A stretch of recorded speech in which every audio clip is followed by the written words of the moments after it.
First ever factory outlet మన Mukunda jewellers వారు తెలుగు నూతన సంవత్సరం ఉగాది పండుగ సందర్భంగా నక్షి మేళా జరుగుతుంది. అన్ని నక్షి జ్యువెలరీ మీద VA ఫ్లాట్ 9.99% మాత్రమే. త్వరపడండి. ఇరాన్లో జరుగుతున్న యుద్ధం ఇప్పుడు ప్రపంచ వ్యవసాయ రంగాన్ని తీవ్ర సంక్షోభంలోకి నెట్టేస్తుంది. ఇరాన్ యుద్ధం కారణంగా అంతర్జాతీయంగా సరఫరా గొలుసు దెబ్బతిని ప్రపంచవ్యాప్తంగా ఎరువుల కొరత ఏర్పడింది. దీని ప్రభావంతో రానున్న రోజుల్లో ఆహార పదార్థాల ధరలు ఆకాశాన్నంటే ప్రమాదం ఉందని నిపుణులు హెచ్చరిస్తున్నారు. అసలు ఇరాన్ యుద్ధానికి ప్రపంచ వ్యవసాయానికి ఉన్న సంబంధం ఏంటి? సామాన్యుడిపై పడనున్న భారం ఏంటి? ఈ కథనంలో చూద్దాం. పశ్చిమాసియాలో యుద్ధం కారణంగా ప్రపంచ ఆహార భద్రత ఇప్పుడు ప్రమాదంలో పడింది. ఇప్పటికే ఇంధన ధరల పెరుగుదలతో సతమతమవుతున్న దేశాలకు కొత్తగా ఎరువుల కొరత తలనొప్పిగా మారింది. ప్రపంచంలోని 5వ వంతు చమురు, 3వ వంతు ఎరువుల రవాణా హర్ముజ్ జలసంధి మార్గం గుండానే జరుగుతుంది. ఇరాన్ యుద్ధం కారణంగా ఇక్కడి నుంచి నౌకల రాకపోకలు దాదాపుగా నిలిచిపోయి ఎరువుల సరఫరా గొలుసు దెబ్బతింది. ఫలితంగా వాటి ధరలు ఆకాశాన్నంటాయి.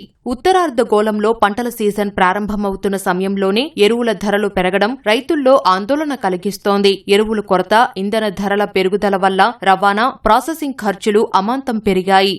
ఈ సంక్షోభం ప్రభావం అభివృద్ధి చెందుతున్న దేశాల్లోని పేద రైతులపై తీవ్రంగా పడుతోంది. ఎరువులు దొరక్కపోవడంతో వారి జీవనోపాధి ప్రమాదంలో పడుతోంది. కెన్యా లాంటి దేశాల్లో సబ్సిడీ ఎరువుల కోసం రైతులు క్యూలైన్లలో పడిగాపులు కాస్తున్నారు.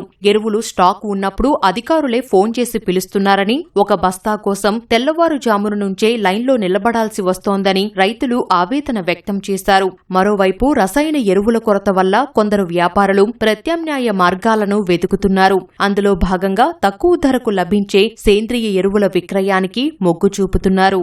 ఆఫ్రికా ప్రాంతంలోని సోమాలియా, కెన్యా లాంటి దేశాలు గల్ఫ్ దేశాల ఎరువులపైనే ఎక్కువగా ఆధారపడుతున్నాయి. ప్రస్తుతం యుద్ధం కారణంగా ఎరువుల కొరత ఏర్పడింది. పరిస్థితి ఇలాగే కొనసాగితే వచ్చే సీజన్లో పంట దిగుబడి భారీగా పడిపోతుందని World Food Programme deputy executive director Carl Skau హెచ్చరించారు. ఒకవేళ పంటలు పండినా పెట్టుబడి ఖర్చులు పెరగడం వల్ల వచ్చే ఏడాది సామాన్యులకు అందే ఆహార పదార్థాల ధరలు విపరీతంగా పెరుగుతాయని స్పష్టం చేశారు. ఇరాన్ యుద్ధ ప్రభావం ఇప్పుడు ప్రపంచంలోని ప్రతి సామాన్యుడి కంచం మీద పడబోతోంది. ఈ ఎరువుల కొరతను అధిగమించేందుకు ప్రత్యామ్నాయాలు ఆలోచించే పనిలో ప్రపంచ దేశాలు నిమగ్నమయ్యాయి.